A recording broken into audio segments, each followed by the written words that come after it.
How's it going, guys? This is Forensic Forex Expediante, and I'm back with another video. This is episode 28 to the Asian Session Library. Once again, we had another successful Asian Session model with the pair US dollar versus Japanese yen on Monday, the 22nd, January 2024. Tonight was very interesting. We had the Bank of Japan interest rate decision tonight, and I was telling the chat prior to it dropping, I said, you have to take a stance. You're either going to be trading before the news event or you're going to be trading after the news event. I recommended traders to trade after the news event because that's when you're most likely going to be able to be counterparty to those that are going to chase price. Now, the news event dropped at 10 p.m., but the data didn't come out until a little after, I think like 5 minutes after.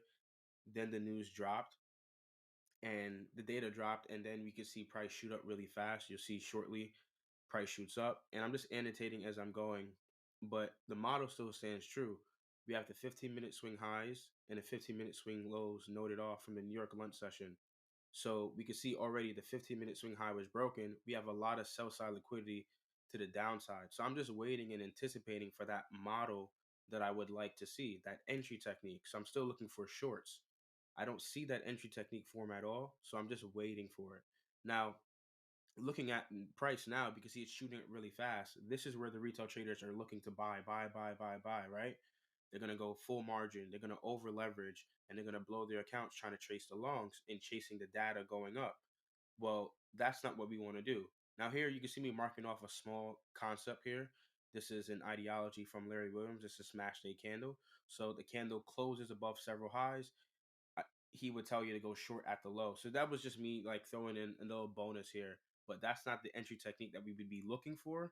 But you'll see shortly how Larry Williams' ideology on this method does work well as well, because all the buyers get smashed essentially because it's called a smashed candle. That candle that closes above the highs is where most likely all the buyers are trapped. And if price returns back to that low, that could be your selling point or that new selling opportunity. So there you can see how price comes down, hits it, you would go short. The idea is with a one-to-one scenario, a really quick trade, honestly, in my opinion.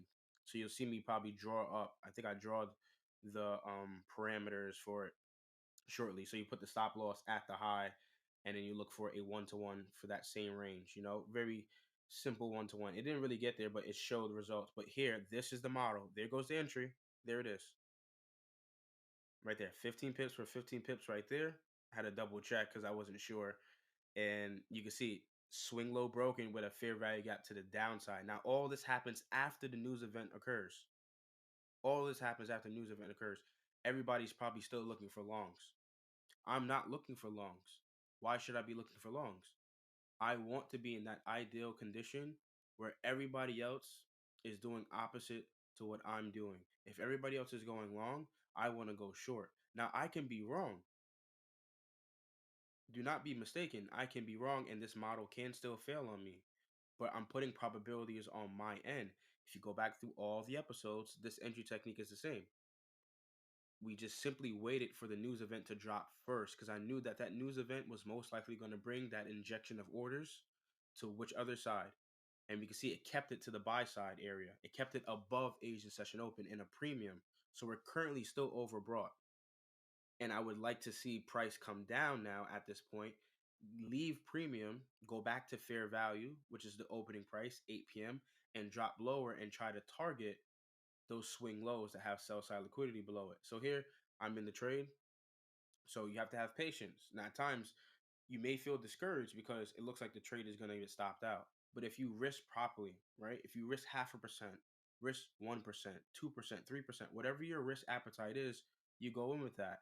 And you shouldn't get sweaty palms. You shouldn't be tapping your feet, biting your nails, all those signs of anxiety or nervousness because you've already disciplined yourself. You took the steps to risk properly against your equity, and you're not over leveraging. So you're not blowing accounts like all the retail traders that went long. They went long and I'm going short. I'm using them as sponsorship. That's the whole point of this model. This is the whole point of the series. I'm trying to show people that it doesn't have to be as complex as you think. You pick a side. I'm trying to catch the reversal, right? This is simply what I'm catching here, a reversal phase. It's a short period in time that it occurs, and sometimes it does lead on to trending environments too. That reversal continues a new trend. And we've seen that time and time again where the Asian session model tends to be a pivotal moment during the week, and it continues trending for more than 15, 20, 40, 100 pips, sometimes even more than 300 pips at a time. And you can see here, we were able to get that TP there, so a 1-to-1. So checkmate there. I'm going to bring it back for those that are unfamiliar with the model, and we're going to walk through it from step one all the way to the last step and how we were able to execute the trade. So let's see it again. So as always, what we're doing is we're taking 12 p.m. to 8 p.m. So that's our dead zone. So right before 8 p.m. opens, or just as 8 p.m. opens, we already are prepared with liquidity pools that we have prepared ourselves on the 15-minute time frame. How are we preparing ourselves? We're taking the swing highs and swing lows that form during the New York lunch session. So this is the New York lunch session here. So I'm just going to briefly write out New York lunch. And what time period is that? That's 12 p.m. to 8 p.m. All this is in New York Eastern Standard Time. We don't trade here as a day trader because we're normally going to face a phase of consolidation or accumulation. The market is building in buy side orders and sell side orders. The market's ranging, and we don't want to be trading in a ranging environment.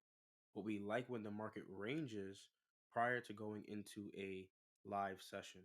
So I call this the dead zone, and the live session I would call is the Asian session. So the Asian session is going to be from 8 p.m. to 12 a.m. That's the live session.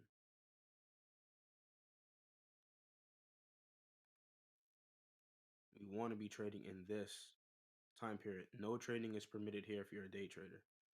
We're now going to look for those 15-minute swing highs we have available to us. And that's the only one we have here, as you can see. There's no other 15-minute swing highs, and there's no other high that's higher than this.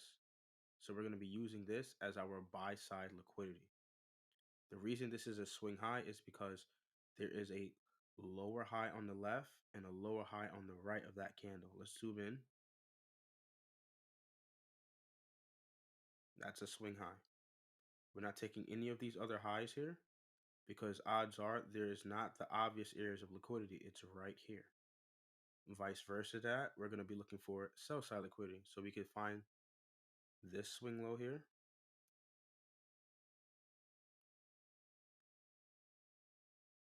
We'll put it here. We have this swing low right here.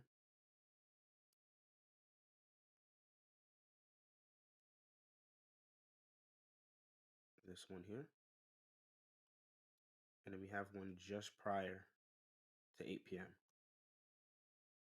Now, sometimes we do get a swing low that forms on the 8 p.m.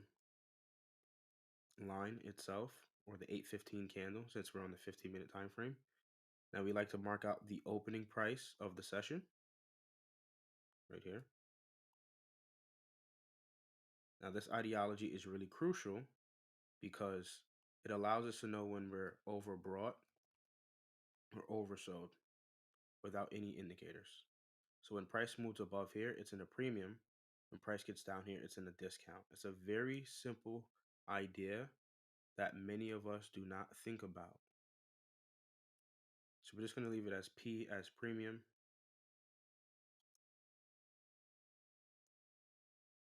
And then we got discount down here.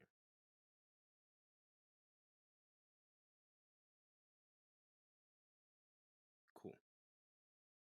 So we're not overthinking this. The process is very simple. We've already prepped ourselves to going into the Asian session. Now, because we have the news event, I was telling those in the chat, you want to wait for the news event to pass. This is the excuse for the market makers or for the algorithms or whatever entity controls the price action and your ideology to all markets, whoever it is, whatever it is, you wait for them to inject that volume. That injection is going to psychologically lure the public, many retail traders, to the wrong side. We want that because if we're acting or we're trying to play the role as the market makers, as a retail trader, right? and we're trying to fill that role and step into those shoes, like how would the market maker induce traders to the wrong side and capture liquidity? We got to think just like them. It's going to be on these news events, especially the interest rate decisions. The interest rate decisions primarily drive fiat currency because they control the yields.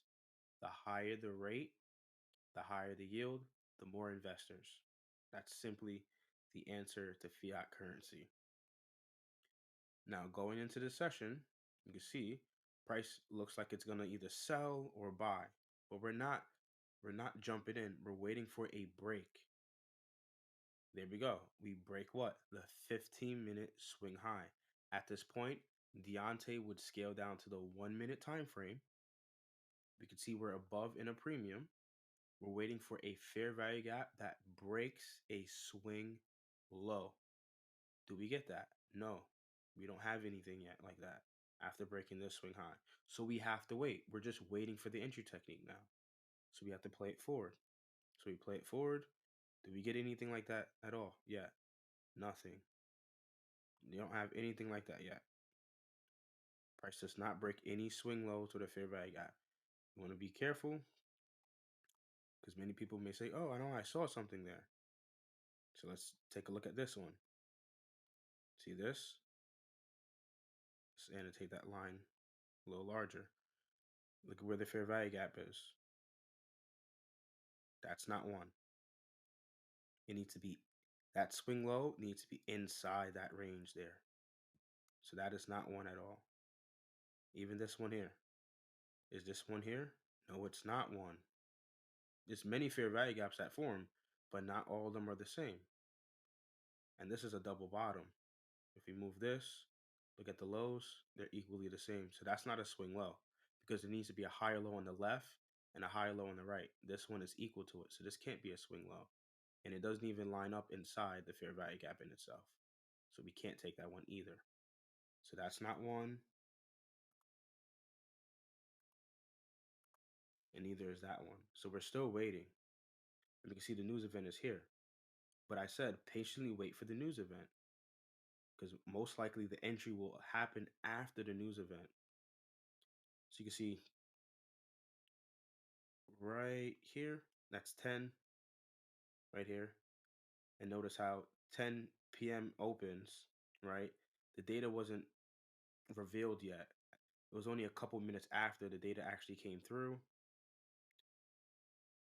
And then right around here, that's when the data dropped. Boom, the data dropped that the Bank of Japan, BOJ, did not increase their rates or did not lower their rates. They did nothing, neutral.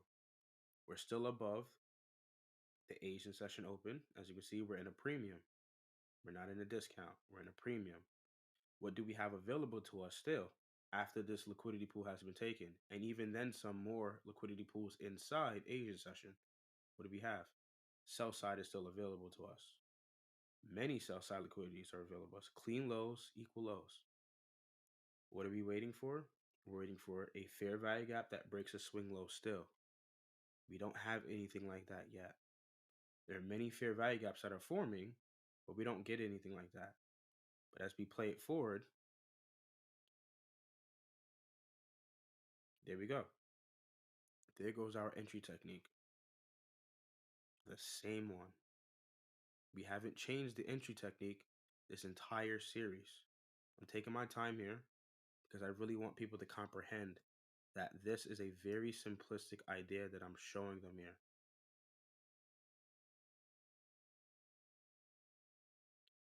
Fair value gap through the swing low. Yes, there's a fair value gap here, but we don't even see price return back into that. We go for a 1-to-1. Shout out to mans that put me on to not drawing it out every single time. I can now just type in the 15 pips like this, call it a day. So that's the 1-to-1 scenario there. Right off of that. It's price trading up into it. I'm looking for price to trade back up into it and then back down. So that's that 1-to-1 ratio there. Play it forward. You're in long at this point.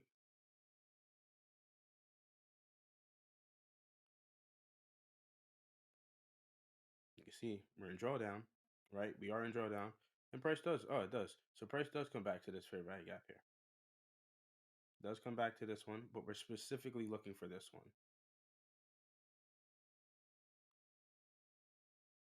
And there we go.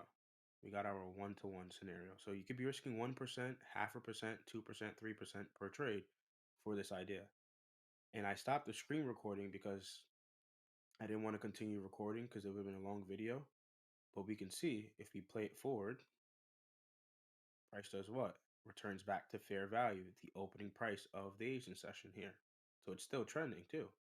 So you have an opportunity if you didn't close out and you were just taking partials and gonna trail a stop above a lower swing high or move it to break even, you could potentially see more than 1%, 2% of gains based on what you risk. And if you play it forward, there you go. You got your sell side liquidity swept. And if you play it through to where we are currently in price, it's currently 11:47 here in New York. So this is where we are currently right now.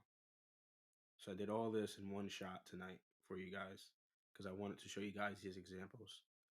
But notice how price gave us the premium selling opportunity above the opening price. We don't look to sell at a discount. Selling down here is irrational. We don't want to sell down there. We want to sell when the price action is above the opening price. We want to buy when the price action is below the opening price. But we need certain things to happen. We need liquidation and we need sponsorship. And the market makers were able to find sponsorship after the news event dropped, running up, getting everybody to go long. And then we can see how price comes down short.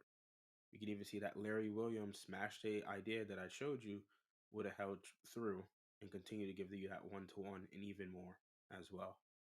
So there's many different ways to look at the market. But all in all, this is episode 28. Peace.